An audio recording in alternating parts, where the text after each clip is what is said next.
Hi there, Brett. Hi there, how are you? Yes, I'm doing really well. How are you doing? Yeah, very good, very good. Very busy Good, day, good, but very good. good. Yeah, we're excited. Yeah, energy is up. Roy is here, and we're about to get going. Oh, fantastic. Yeah, we have now almost 40 people who've registered. Hopefully, Wow. some of them show up. Yeah, but what that means is so we have lots to follow up with. And even though people have not registered, we're still going to use this material to promote Balanced Scorecard and LTS and B plus. So this is going to be great. Yeah, fantastic, fantastic. Well, it Um, also leads to other things because we've got a customer that's using the balance scorecard and now they're asking, oh, now we want this platform, now we want this platform. Oh, actually, my president in the company is doing this and because he really loves the balance scorecard, he now wants mhm, to put this on digitally.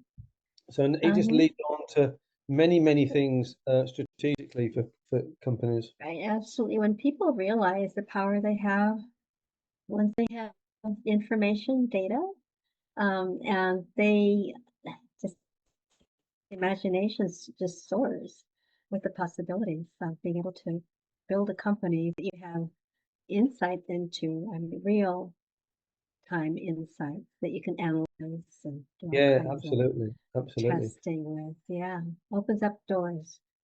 It Hi, does, and Roy. hi, Roy. Hey, Brett. Hey, Sorry. you know, And I think that also there's something that we'd like to share with you, not in this meeting, in another meeting with Albert about project tracking and how the digitization of project tracking can massively have an impact on the bottom line. So we're just about to present it tomorrow to a large American company who already use our X Matrix and Balance Scorecard, but Oh, also cool. want another 10 of our products. So we're doing a demo of that tomorrow. So it would be good to share that with you because it's something that we've not spoken about before. Oh, Uh, project. Yeah, and it's something that absolutely. we've been working on with a company in Bahrain for Hmm. about a year now, and it's just Hmm. about to finish and close, and we're ready to launch it now. So Uh-huh. I think that'd be really good. Oh, excellent, excellent. So will you be able to share the recording with us confidentially or highlights? We can do, yes. Hmm. It will be recorded because it's amazing. Yes, we can do that. Not a problem at all. We can share that with you. Hmm. Um, the company, as I say, is a large American company, multi-million, if not multi-billion. As I say, they're using our X Matrix, our Balance Fantastic. Scorecard, and now they want Kaizen, they want JDI, they want a strategic process. That Yeah, is beautiful when that happens. yeah, absolutely, absolutely. So Yeah, yeah, it's a critical mass. yeah, it's like a domino effect. Yeah, that even better said. Yeah, domino effect. And but then I guess their whole ecosystem, all those other companies that they're doing business with on either end as a vendor or as a client, a customer, I Mhm. kind of wonder what's going on with you guys. What's changed? No, absolutely, absolutely. That's Oh, really also, great. I've just got to take this call very quickly Of because course, of course. Okay, no worries. We haven't started yet. hi, Clement.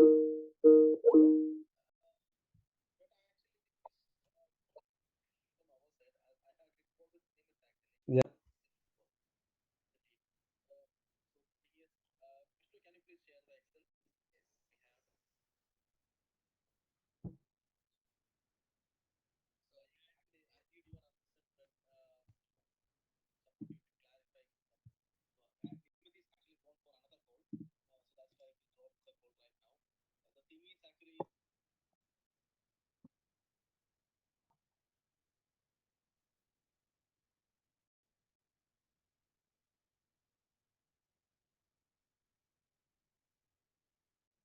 right,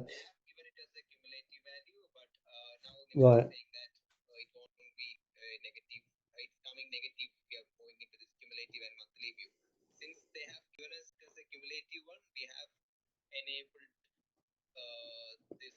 Right. So what's the plan? I'm about to jump on I'm about to do a webinar right now, so I can't join the call. So what do you need from me? What we can do is actually you can turn off this into cumulative and we can add the manual entry. Yeah, do that, and then but agree with Nimit what you're doing. Maybe put a call in with Nimit. That's what I said. I need someone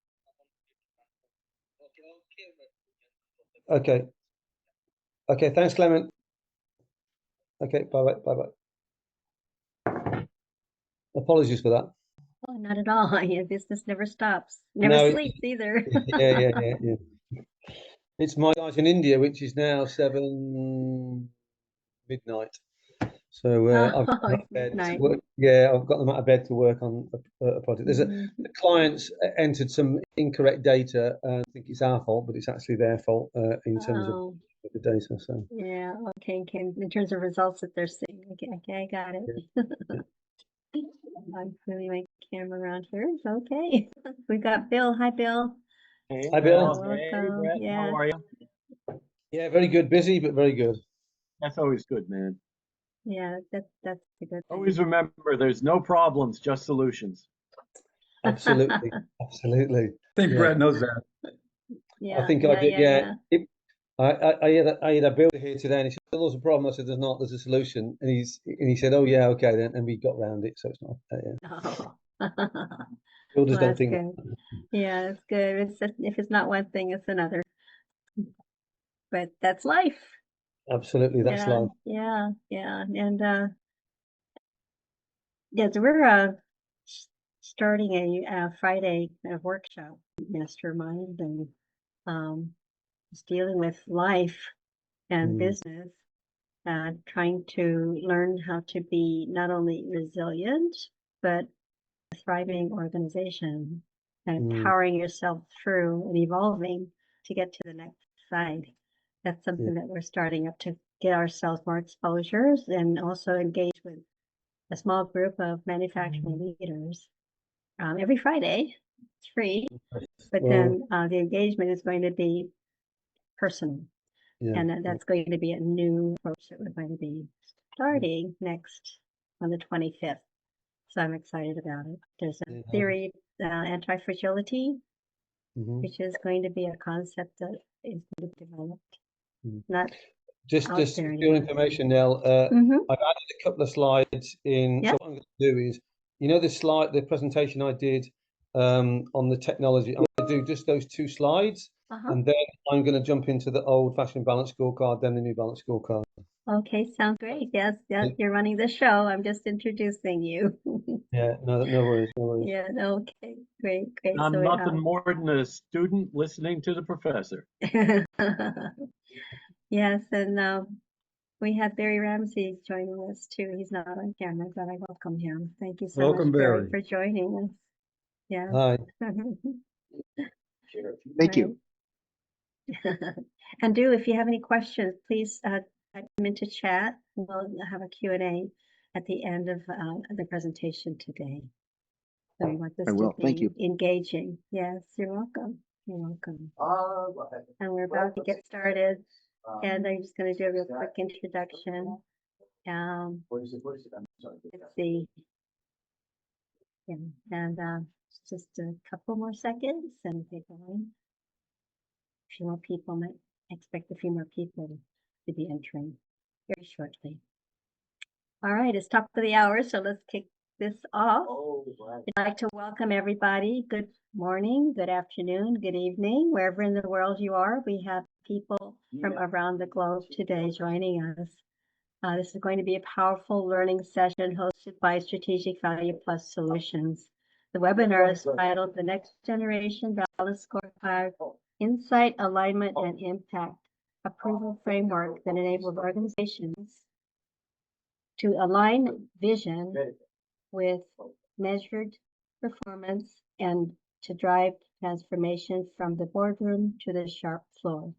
I'm Nell Varinas, CEO of Strategic Value Plus Solutions, a visionary agent of manufacturing Industry 4.0, and your host today. I'm thrilled to be guiding you through this interactive session that promotes clarity, insight, and actionable takeaways.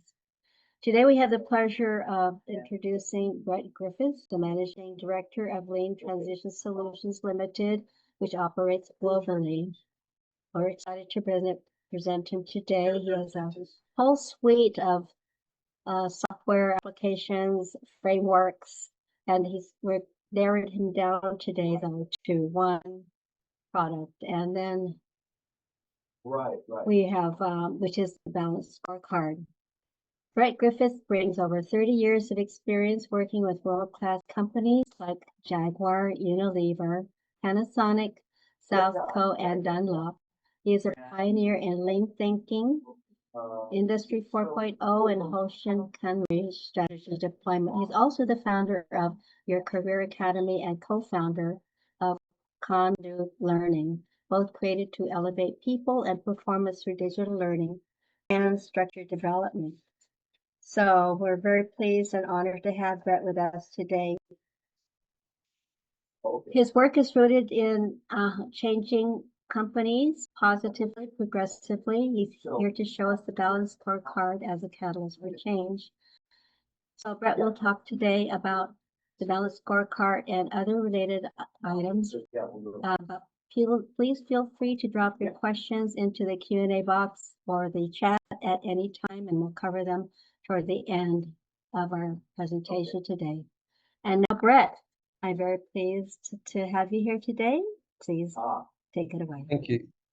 Thank you. Firstly, can I ask if you're not talking, can you put your mic on mute? Because there's one or two people that there's a bit of background noise coming through, which makes it really difficult. But if you can do that, would be great. So I'm really glad to be here. So thank you very much, Nell, for inviting me to this. As Nell said, I have enormous amounts of experience globally in this, in this sphere, from small organisations to very large organisations, and I understand the theory and I understand the practical side. I know what works and I know what doesn't. So today I'm going to share with you a lot of my experience around Balanced Scorecard and the age of technology and where technology can take organizations. And I can give you some real examples, whether it be KPIs, whether it be companies with success stories in the past, last week, and even today. Things certainly tend to go like a hockey stick when organizations go through that digital transformation. So I wanted to share with you firstly a couple of slides here. Can you see that screen here? Not yet. No? Not yet. Okay. How about now? Yes. Yes. Okay. So this was some research that was done by Deloitte a couple of years ago, and it talks about. I won't show all of the presentation. I'll just highlighted a couple of slides which I think are really important. So when we look at the technology curve, and it's growing massively, we know over the last 5 to 10 years, but business productivity has not kept up with that change. And our job really is to work out how we can increase that business productivity through the technological change. And that can be anything from a digital transformation through AI, augmented reality, anything to do with Industry 4.0, and now there's talk of Industry 5.0. So that's typically what is happening. However, when we start to look at that in detail, we can see that public policy, in terms of government policy, tends to be fairly slow in terms of what they're trying to do.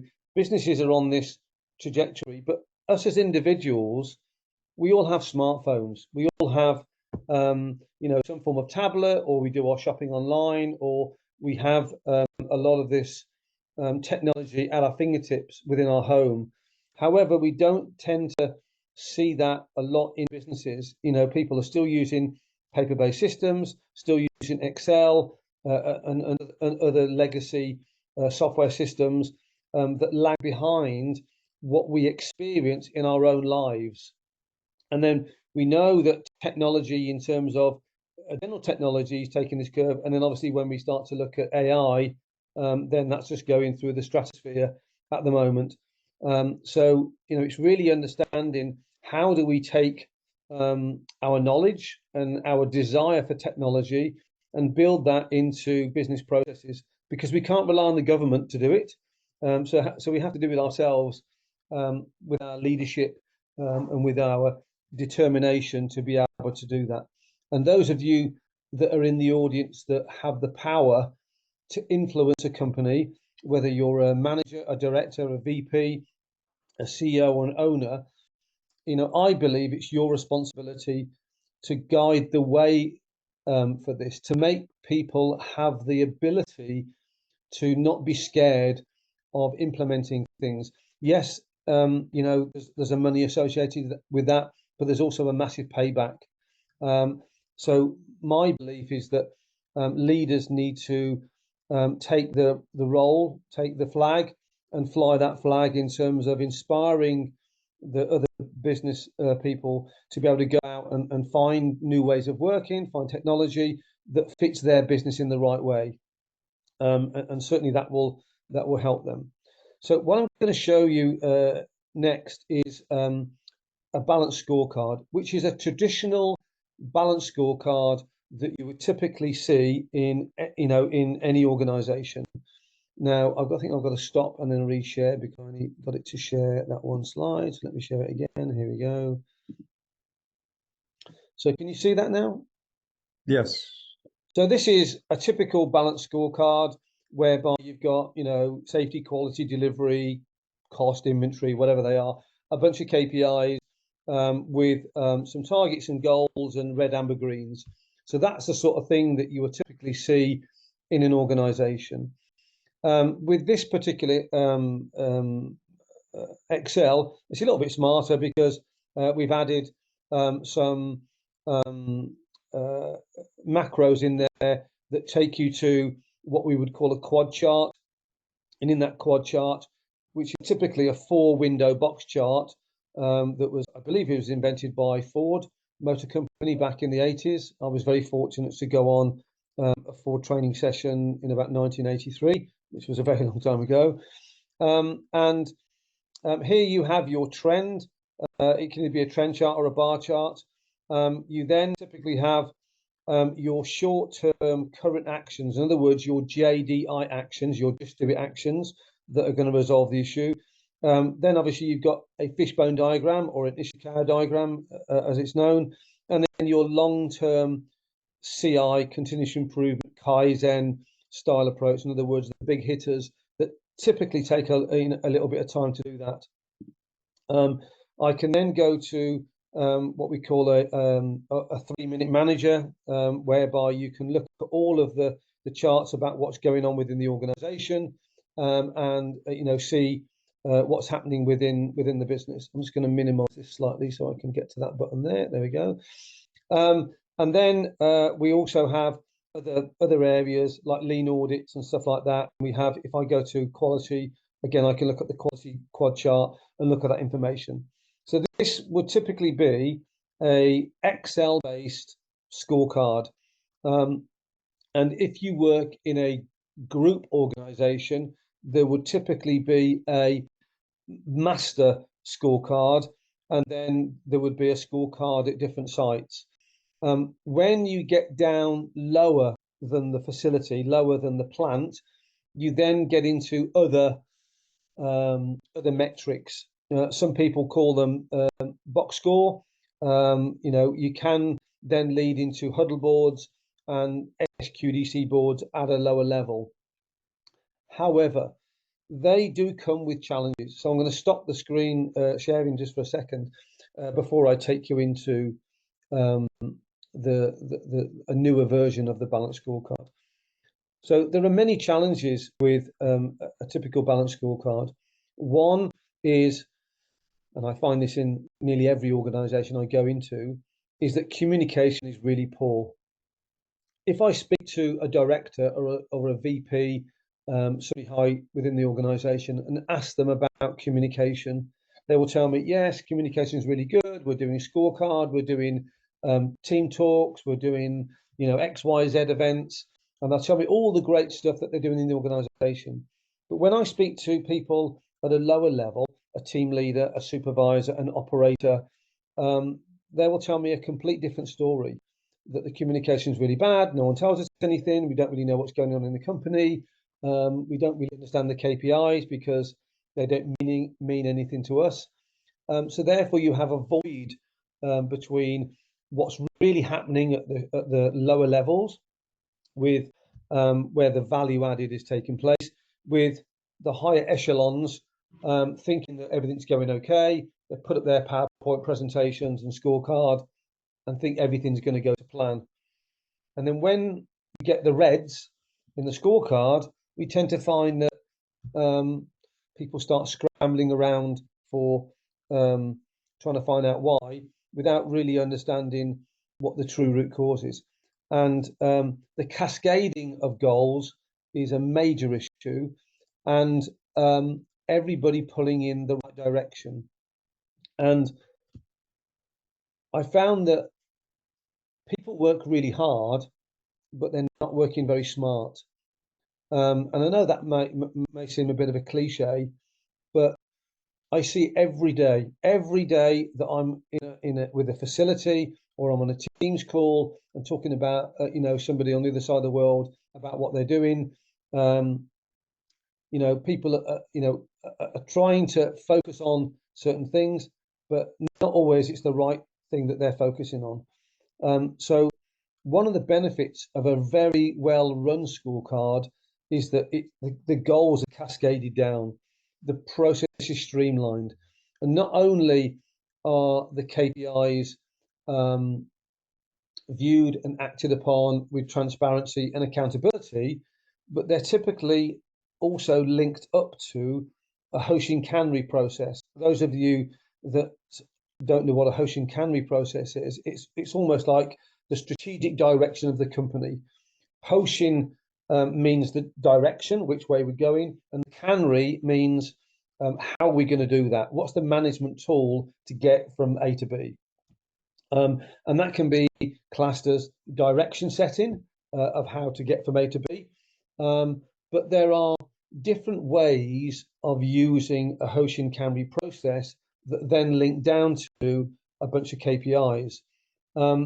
Different companies do it in different ways. I've done it in many different ways in different companies. However, we believe that we've really hit the nail on the head with how we're using technology to be able to do that.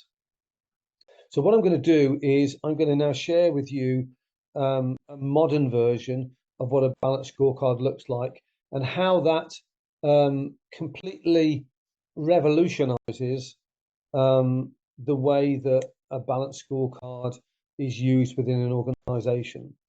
So let me share my screen again. I'm going to go to that slide there and press share, and hopefully you should be able to see that now. Yes. So within this scorecard, we talk about huddle boards, and we want to look at SQDCP, or some companies will call it EQDCP under environment. Some companies will call it EQDCP-IL or CILF in terms of financial. So many different companies have different acronyms for how they want to display data. V is a popular one for velocity, but again, every company will have their own acronym for this style of process. However, with it being a digital process, and with it being a cloud-based solution, it means that, unlike the thing with Excel spreadsheet, is that if it's a shared document, people can overwrite stuff, and version levels can be a problem, and people overwrite putting a number in rather than using the calculation, and many pitfalls. Don't get me wrong, Excel was very, very good in its day for doing a scorecard. However, the world has changed and the world has moved on. So when I look at this scorecard in here, I've got different tier levels. So I can look at tier 1 all the way to tier 5. So I go to tier 1, and then it will give me the tier 1 data. Okay, I can look at this data daily, I can look at the information weekly, or I can look at the information monthly. Now, obviously, when you look at data weekly or daily, the chart does get a little bit crowded. However, you can then expand that data, and then you want to look at that. You might want to remove the trend and take the trend out, so you're only looking at plan versus actual. But it allows the user to start to think about the communication side. As I said previously, communication is key. These are typically used on a touchscreen TV or in a boardroom where people can really see the data. Obviously, as these change, the SQDCP based on the different levels on the safety, I've obviously got near misses, accidents, recordables, non-recordables.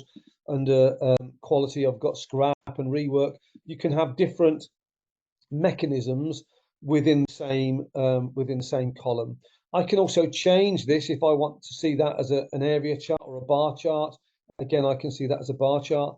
Again, it entirely depends on the company. You can set that as a default, and you can have many different KPIs within the same area. Also, within that, you can add an action plan to that particular KPI that's being used here, and I can go directly to the action plan. However, what I can also do, so I can go down to the tier level, the cell level, and all the way down to the workstation level. So I can look at all of the data in any area, in any workstation at tier 1, and then I can go to tier 2, tier 3, all the way up. So the data is all aggregated and all streamlined. So if I want to look at, I don't know, cost of sales at a high level, and the cost of sales metric comes from many different areas and from many different KPIs from many different departments, it will come through the scorecard like this.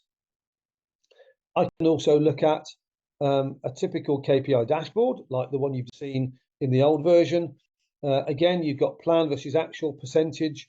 However, within the system, we can add, so again, you've also got parent, and you can have child KPIs and then grandchildren KPIs that link in. So if I've got OEE as an example for a KPI, it could be OEE for the site, then the cells, and then OEE per machine or per work center.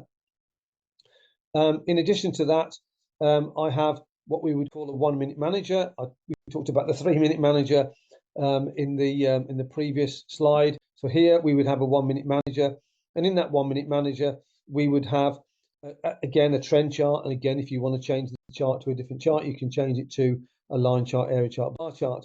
Also at the bottom I have here comments. So the person that owns this KPI chart, it's their responsibility to put some commentary behind this chart. Also, what's the highlight for the week or the month, and what's the future opportunity? What am I going to do within my work area to be able to drive that in the right direction? Every time a comment is added, that's put into the timeline, so we never lose any comment that anyone's put in on a previous date or a previous time. So from a historical point of view, we have a complete transparent process for that to happen. I can also look at other KPIs while I'm on the screen, a different tier level, different workstation level, a different area by clicking that. And again, I can look at that particular area. So great for a very quick view on the individual KPIs. If I then want to go back to that huddle board, back to the KPI board, we talked about the quad chart, the 4-window box chart in the previous one. Again, we have a quad chart in here. I'm going to have to go back to, I think it was April's data, because this is a demo version. So again, we have a 4-window box chart. For this particular company or this particular version, we have the trend chart in this area. You could also add comments, some of the outliers and see where they are. We then got an action plan. And again, there were lots of these buttons in terms of viewing the action, attending an action plan, going to root cause and corrective action, and you can edit that. Also, when you assign a goal or you assign an action to somebody, they get an email. We do have other escalation processes whereby if an action is not done within a day or 3 days or a week, depending on the company, their supervisor or their boss will get an email to say that this action is delayed or out of date. We also have the reasons for failure, which then automatically generates a Pareto chart, and therefore obviously you want to work out what they are. If you then say, well, a lack of monitoring is a big issue here, then when I go into this, I can create an action plan directly from there. So if I want to put lack of monitoring here, I can go into there and create an action plan. So in here, what the concern is, I can drop in files, drop in photographs or images or standard work or protocols that link to that. And then when I go into there and start to work on an action plan, then it goes into another area whereby it looks at containment and corrective action and 5 whys and all those fancy stuff within the system. If I then go back to here, and then we've also got a fishbone diagram. In some other versions, we also have a mind map of process flow and 8D analysis. But if I go to the fishbone diagram, again, I can start to create in here the fishbone diagram just by going in and adding in stuff. So this is, I can use this as a live system. This is not an image, this is a live fishbone diagram. I can change the layout if I want to change the layout, depending on how you want to see the information. And if I wanted to go in and add, I can then go in and add different things live within the system. Again, if I want to print it out to do with the project, then again, I can do that. Now, how is the data put into Scorecard? Well, it can be really simple by having a data sheet. Now, some data is only once a day or once a month, typically things like accidents and stuff like that. However, so that can be done manually. We can also have an import from an Excel document or a CSV file. We can also pick up a CSV file or an Excel file or an import from a folder. And every time that folder gets updated, we grab that folder.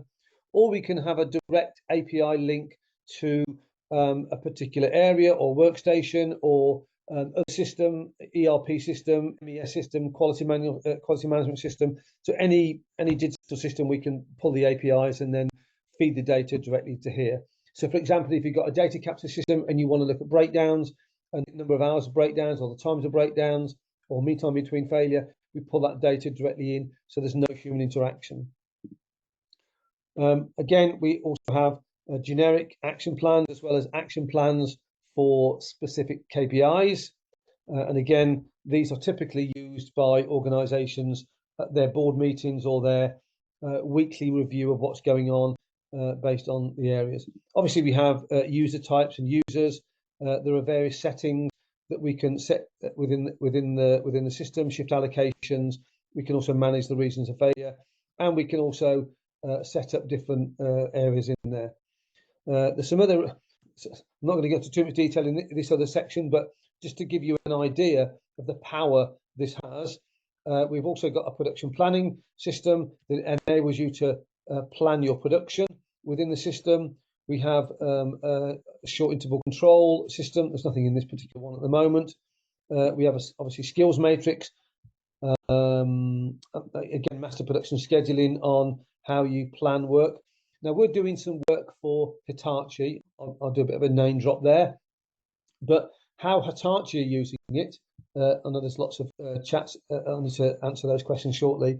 Is that we are using the master production schedule not only to look at lead time or look at manufacturing lead time or stock. We're looking at lead time, stock, work in progress, availability of labor, capacity of the machine, current OEE levels, supplier lead times.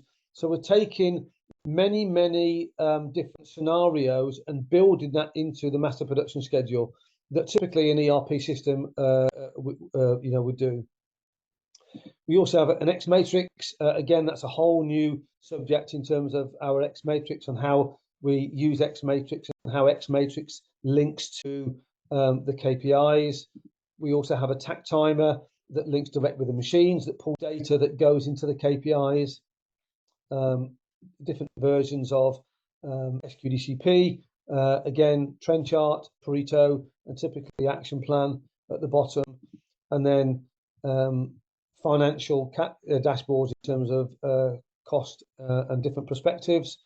And then I've shown you the fishbone, but we've also got mind maps, again, live mind maps, process flow chart, and 8D analysis. Oops. So while that's going on, well, I'll go back to the dashboard, and then what I'll do is I will answer some of these questions. Right. Let's see what's in here. Right. So how does a balanced scorecard differ from? I'll stop sharing the screen. Differ from other scorecards or other KPIs. Well, balanced scorecard is not just about putting in data. Balanced scorecard is strategic, it's tactical, it's operational, and it can be viewed at all levels of the organization. It's one great way of mapping your strategic objectives and directives or initiatives in the company. Now, take this the right way, but any fool can write a PowerPoint presentation and say, right, we're going to increase our sales by 20%, we're going to reduce our cost by 15%, and we're going to hit XYZ market. Any fool can do that. But it's the doing that's the hard bit. How do we do it? Who's going to do it? What are they going to do? Have they got the skills to do that? Well, the scorecard allows everyone to be focused in the right direction and gives one, a clear direction of what they're doing, two, what actions have been taken by different teams, and are those actions moving the needle in the right direction? And sometimes they will, and sometimes they won't. And because all the goals are cascaded down, it means that you can see whether specific actions or areas are causing a ripple effect further up. So that's how they're different. Is there any? How do exception alerts reports occur, get flagged and sent to interested parties? Right. So again, we build into the system different alerts and different, what's the word I'm looking for, escalation processes, and that would depend on the client. So some clients want to map their own in. So within the settings page, we put in set an alert, and then what is the alert? Is the alert on an action plan? Is the alert on a KPI? We do one for a company whereby if there's no activity, so for example, if they've got a scorecard meeting on a Wednesday at 9 o'clock, and the cutoff time is Tuesday at 5 o'clock, and there's an email goes out that says all your KPIs have got to be updated by that time. We know that sometimes people don't put their KPIs in, and they come in early in the morning at 5 o'clock in the morning and try and put the data in. So some companies ask us to send an email to the administrator or to somebody in the company if there's no activity in certain KPIs, or if data's missing from certain areas, it can send escalations. So we would work with you on what escalation process do you want to put in.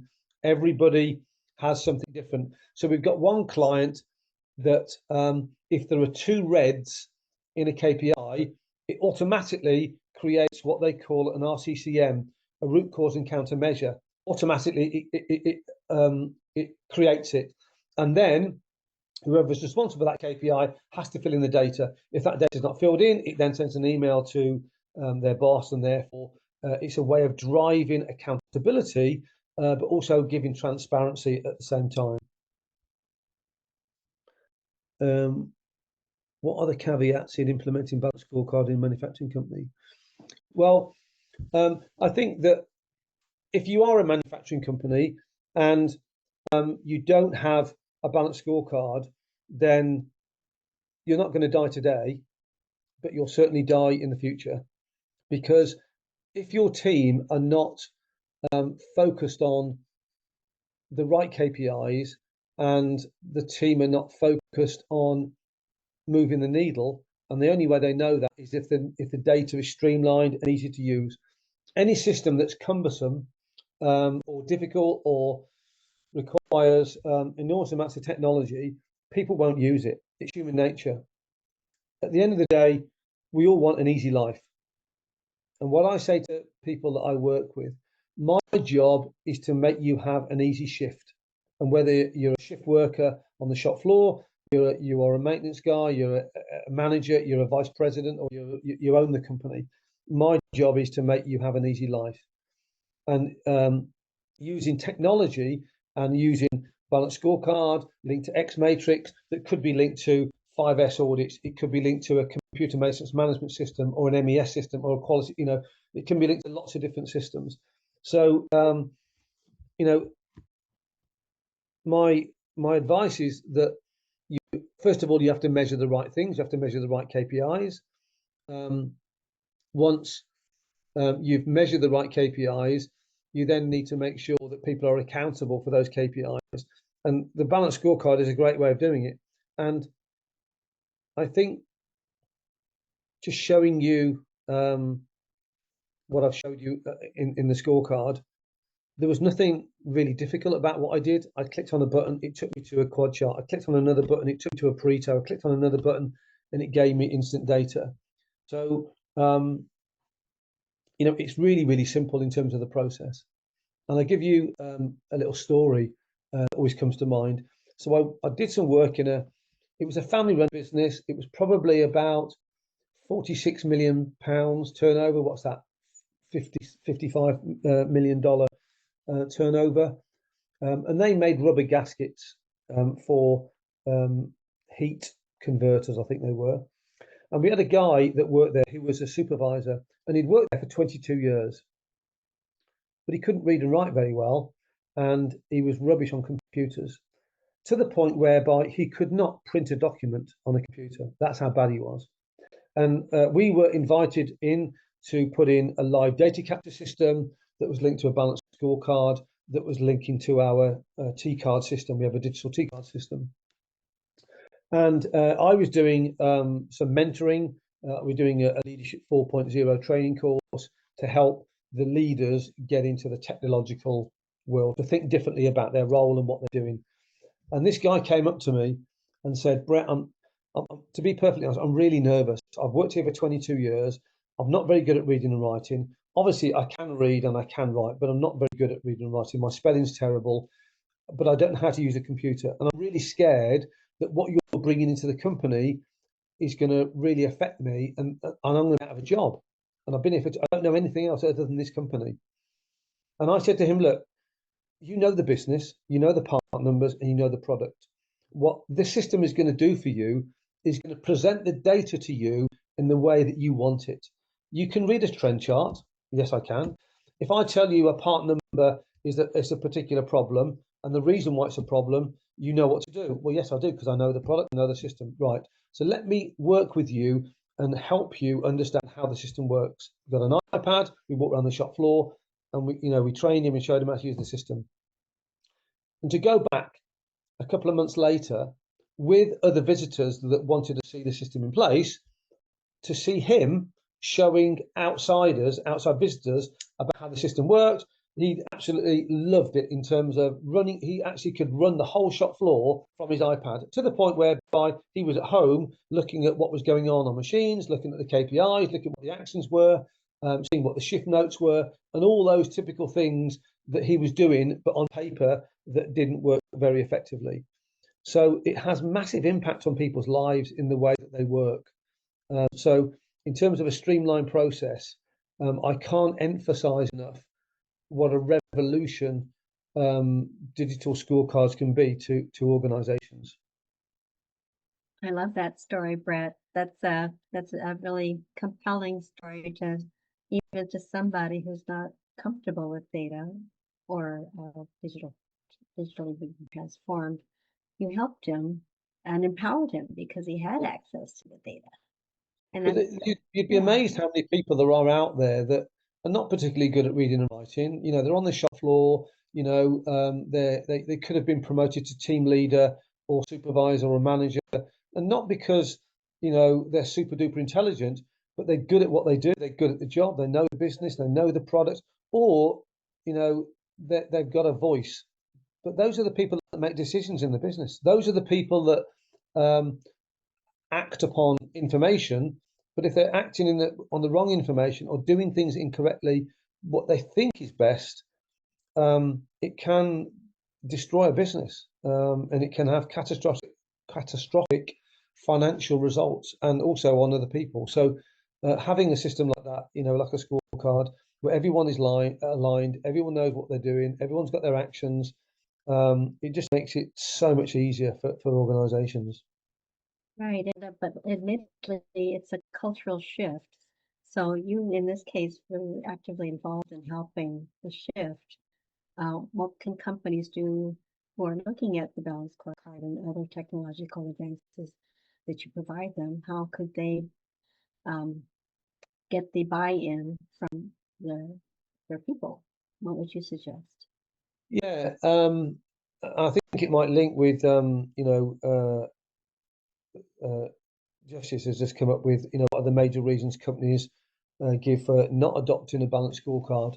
So the two answers there. So the first one is some of the reasons why people don't want to do it is because fear of change. There's also a fear of letting go because, well, I've got Excel can do it, or I've got Power BI and Power BI can do it, or actually I've got an internal IT team. I'm sure our internal IT team can do that. And yeah, of course they can. But typically IT teams in companies are not developers. They're not mobile developers. They're not developers of systems. They're typically not lean people, whereas we are a lean organization. I'm a master black belt. I go around training, companies all over the world. I've trained 160 people at Panasonic. I've done work, I say small and large organizations. I've done work with Jaguar, Land Rover, BMW, big organizations. So I understand lean. I understand what a balanced scorecard can do and what it should do from an operational point of view. Some people think that they can do it internally, and I say, look, good luck to you. If you want to do it internally, fine. It's no skin off my nose. But what I tend to find is they come back to us, maybe not immediately. We had one company that tried to do it and came back to us 2 years later and said, look, we've really, really tried. Our guys have got it so far, but we haven't got time, and they're just not interested. They just don't really understand. So we have to start all over again, but they've lost 2 years in the organization. So my job is to give a compelling reason to an organization of not really why they should, but what happens if they don't. If they don't put a balanced scorecard in place with a digital solution, what impact is that going to have on the business? What are they going to save? Okay, they're going to save a lot. They're going to save a license fee. Well, I always say to them, if I can prove to you that our balanced scorecard will give you a minimum of 10 times return, if it doesn't give you a 10 times return, don't pay the invoice. Because I know it does. In every single company I've ever been in, it will give a return. So, and I'm prepared to put my money where my mouth is and say, I guarantee you it will give you a 10 times return on your investment, to the point where it will give them 50, 60, 100 times the return on investment. Because instead of having, in fact, this was put to me only last week, instead of having, we've got these 2 master black belts in this company. It's a big organization. They've got 26 sites all over the world. And these guys know their stuff, right? And they're really good at what they do. But there's only 2 of them. And I said, wouldn't it be better to have 560 problem solvers in your business, not just 2?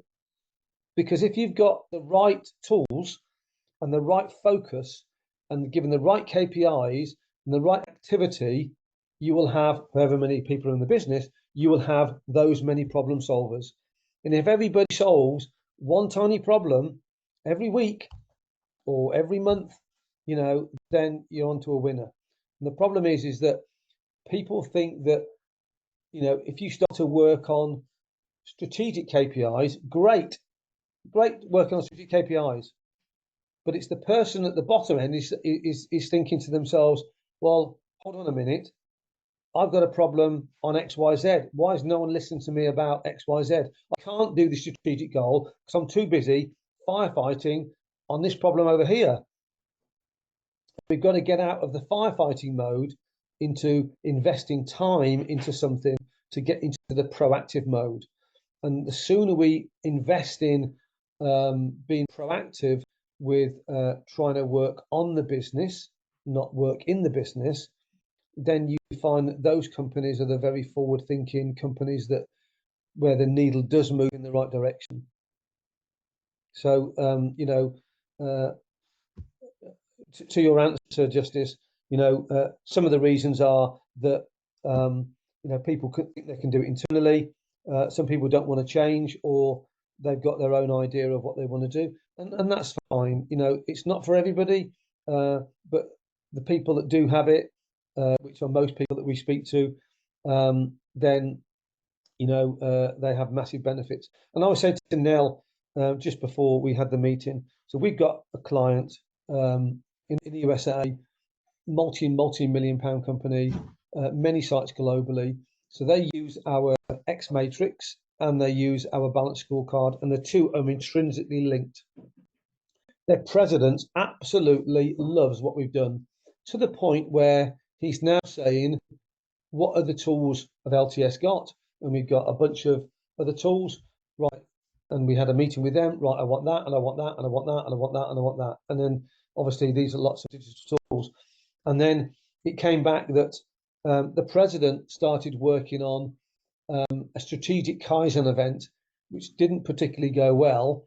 And now the person below the president has said, Brett, I need a digital solution similar to what you've done with the scorecard, but how we run strategic events, because we're doing lots of acquisitions and we haven't got a digital process for that. Can you build something that does that? And I said, we've actually got something that does that. We might need to do one or two tweaks to suit your requirements, but we can do that. So what tends to happen is once people start getting onto the Balanced Scorecard bandwagon, it's almost like, right, what's next? What else can I have? What other things can I do? What have we got? A digital 5S system? Have we got a health and safety system? Have we got a digital T card or an ERP system? Or, as I say, there are many, many different systems that we have. But people, once they're on that journey, it's like, right, what's next? What's next? What's next? It's a bit like your iPhone. When you first had a phone and it had apps on, you might have had the ones that were pre-installed, and now we've got God knows how many apps on our phone because we want the next one, the next one, the next one. Another app comes out, oh, that's really good, I want to do my shopping on there, or whatever it is. It's once you're on that journey, you can't understand how you lived your life without it.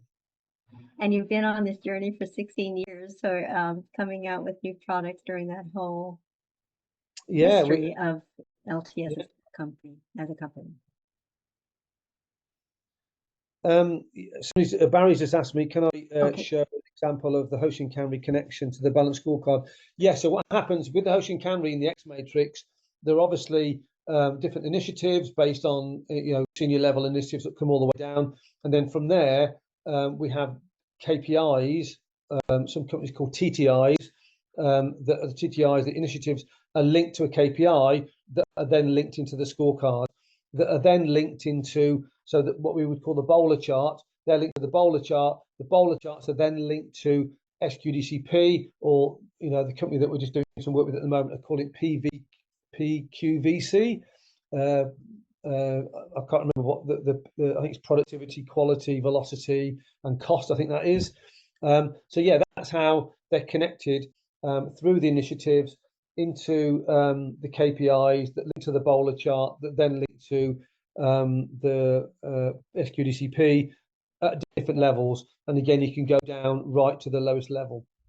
And again, it might be, as I said, cost of sales or overtime or whatever, cost of quality might be initiative up there that then goes down, but it might be picked up from different sites, because some may be manufacturing sites, some may be marketing and sales or whatever. So different sites, different areas, different locations, different cells, different workstations. So that all then cascades up. If you've got a live data capture system, which obviously we supply, then the data's, it's automatic. It's, I can be in Bali on the beach looking at a machine running of what the scrap level is, what the OEE level is, what they're doing about it. I can then link to a computer maintenance management system to then work out what the engineer's doing. He's taking a photograph or he's doing a video and he's uploading the video of the machine not working correctly. The possibilities are absolutely endless in terms of how the systems are connected. Yeah, connecting systems and people, like you were mentioning, a shop floor person could be entering an event and providing explanations. Absolutely. We also have an academy. So we run our own academy for developing people. So some of you may or may not know the company Pearson. So Pearson College, Pearson Publishing, they mark a lot of exam papers all over the world. They're one of our customers. They use our academy, and we have over 65,000 people from that company on our academy to develop their people globally. So we're very good at people development. Our academy has something like 45 different modules on it to do with development, learning logs, e-learning, test assessment, reflective diaries. I could go on forever in terms of how you develop people, because it's okay putting in lean systems, but if you're not developing the people at the same time, then you're missing that segment of the Venn diagram. It's about lean systems, innovation and technology, and developing people. Yeah, good point. And you also have a course on Six Sigma, correct? Yeah, we do have courses. We do green belt, we do black belt, we do Six Sigma courses. We also do, as I said, Industry 4.0. It's called Leadership 4.0, about leaders and how we want to change the way that they work from how they were traditionally taught to work, but to work differently in this new technological era that we're in. Right. So, cool. Do you also provide training though? So you implement all of these systems, these frameworks into a company, and the training that goes along with it, you also provide, correct? Yeah, we do. We do a number of different things. What we're very good at. So we do consultancy. So we consult companies, and some companies just use our consultancy, and that's it. All they want to do is say, Brett, we need to, how do we improve our EBITDA? How do we look at our costs? And we go in and we map the company out, and we understand where the bottlenecks are, and we support people in terms of the consultancy. Sometimes that can be mentoring, training. It could be then linked to a course. We sometimes design specific courses for specific companies. And then what happens most of the time is obviously we talk about technology, and then companies will say, actually, can I look at what you've got? And then they say, okay, fantastic. Can we implement that into the business? So we're working with a recycling company down in London. And it's only a small company, only £2 million, $2.5 million company, family-run business, but now wants to use our digital T-card system to revolutionize the way the business runs, followed on then by using the Balanced Scorecard in terms of KPIs, linked to training and mentoring and doing other things like setting, proper job descriptions and accountability and proper frameworks for onboarding people and stuff that companies at a lower level don't tend to do because they've never been taught it previously. So we do a lot of that with companies in terms of the consultancy and training and mentoring. And then obviously, if the company wishes to have the software, then we implement the software. We never, ever sell software that companies don't need. We only talk about software where we believe there's a need, and we genuinely believe that the business is going to grow from that. And even to the point whereby I personally been asked to be a shareholder of those businesses. And I'm involved in a number of businesses now because people are saying, Brett, we need you on the board. We need you as a shareholder because you're going to grow our business. So I say, okay, and we get involved in that, which is great. So yeah. Which is also why we're involved with you, because we collaborate and we complement one another in terms of what services are available and what we can provide our mutual customers.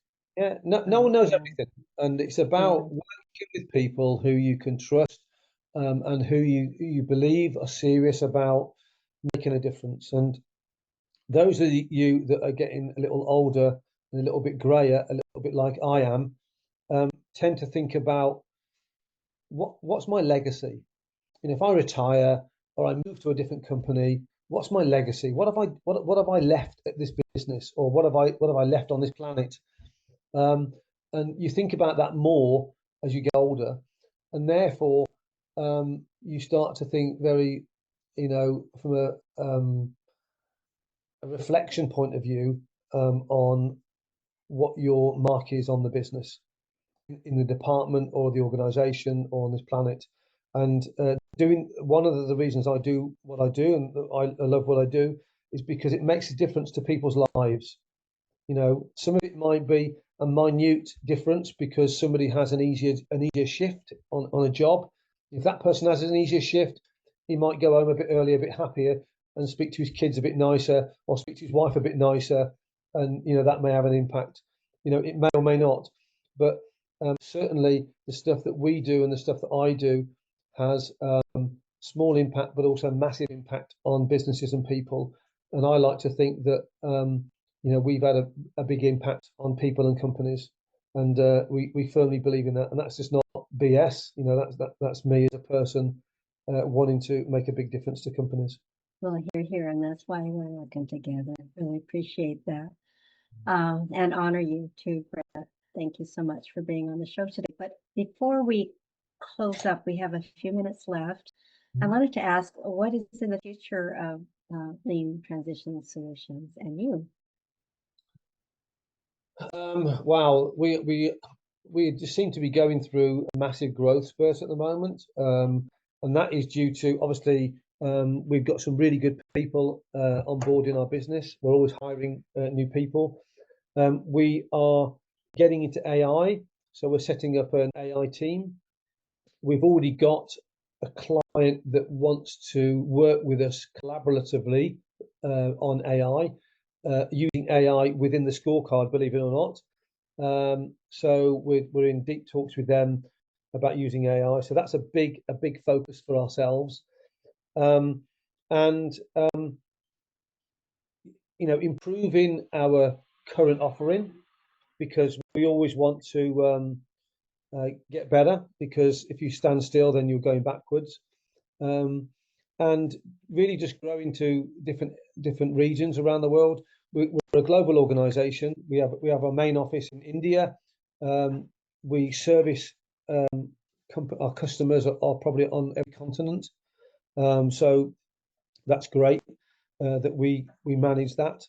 And we're always looking for either channel partners like Strategic Value Plus. We have a number of channel partners around the world, or people that we believe are going to change the way that we do business by being innovative, by being dynamic, or by I've got the drive to do something different in the business. And I don't care if they're trained in lean or they're not trained in different sectors. If they've got the drive and the behaviors that we believe in, then we grab them with both hands and we bring them into the business, and then we use them to their best ability. So for us at LTS, it's about growth, it's about AI, it's about making our systems better than anybody else globally. And I believe what we do in terms of offering all of the systems, so there are companies out there that do 5S, there are companies out there that do Balanced Scorecard, but I don't think there's any company globally that does what we do as good as we do when you're talking about all the systems connected together, whether it be a computer maintenance management system or a 5S or a CMMS or whatever it is, Hoshin Kanri and X Matrix and Commissioby, all of those systems talking to each other. And that's what Industry 4.0 is all about, is about systems talking to each other to make life easy for us to spend our time on creativity, to spend our time on innovation, not being a slave to a meeting or an email or a report. This may be going a little backwards a little bit, but it'll give us the big picture about who you are, Brett. How did you get started? How did LTS first become a company? It was interesting because I was talking to a builder today, and when I first left school, I wanted to be a builder because my best friend's father was a builder. But unfortunately, in the 1980s, the building trade was on its knees, and there was no work around. So I went to work in a factory, and then I had another friend of mine. His father owned an engineering company, and I worked there, and I hated it. I really didn't like it. I didn't want to work in a factory, but there was just no work around. So I stuck it in the factory, and then I was very fortunate to work for some small companies that gave me an opportunity to move up the ladder and do some training. I went back to college and did some more exams, and then I moved to a German company that was super lean, and they were in automotive, and I was brought in on when the Jaguar XK8 first came out, and I was working on the prototype of the XK8. I was sent to Germany to work with on all the products that we supplied, and then I cut my teeth doing lean, because obviously in automotive you have to do lean. Obviously going back to college and university, I did a master's degree. I then did an MBA while I was working. I then got promoted, and I then got poached to be a value stream manager for a large American company after doing a lot of work for Jaguar Land Rover. And then I took a role as a European value stream manager. And when I took that role on, I took over a section that was £1 million revenue. The business was obviously a lot more than that, but the section I was at was $1 million. I grew that to 14 million in 3 years. And then in 2009, I started LTS. My first customer was Dunlop. My second customer was the National Health Service, the NHS in the UK. And it just grew from there. One man on his own, and now we have a team of, I lose count of how many people, 50, 60 people in the business now, working with people like Pfizer are our client, Philips are our client, Hitachi are our client. We've been in talks with Ford Motor Company, Lego, Heineken, many high-level businesses, JCB, talking to us about our systems and what we can do for them.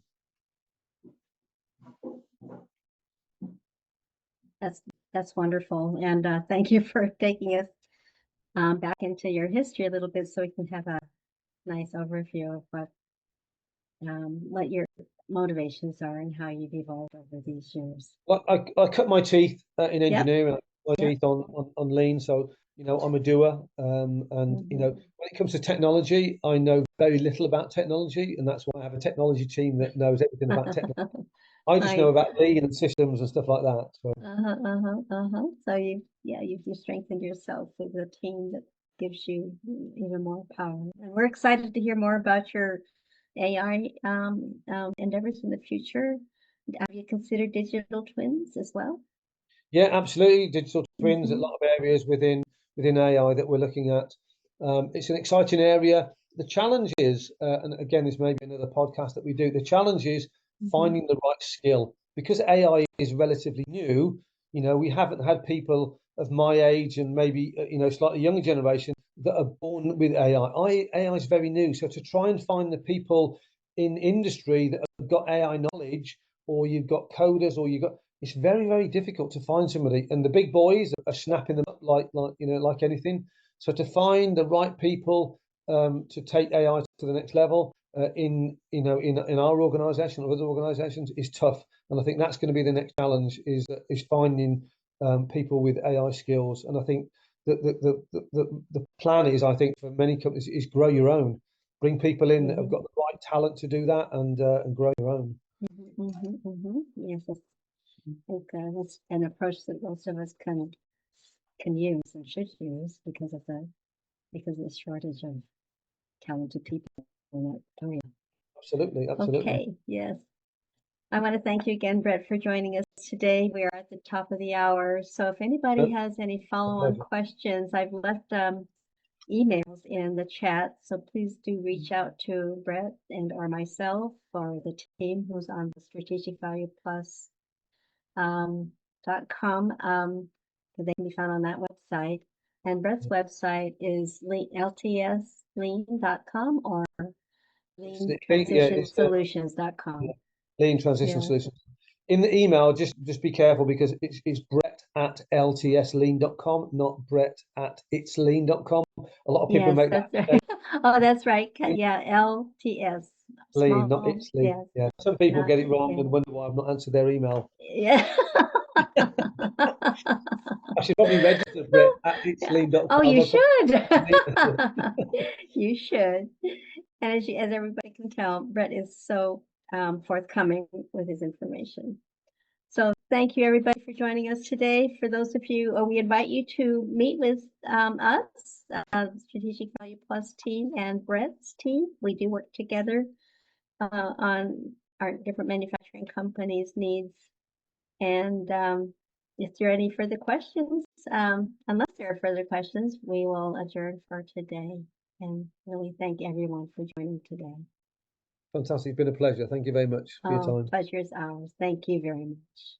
All right. All right, Okay. everybody. Thank you. Until next time. Thank Take you care. very much, Barry. Bye. Take care.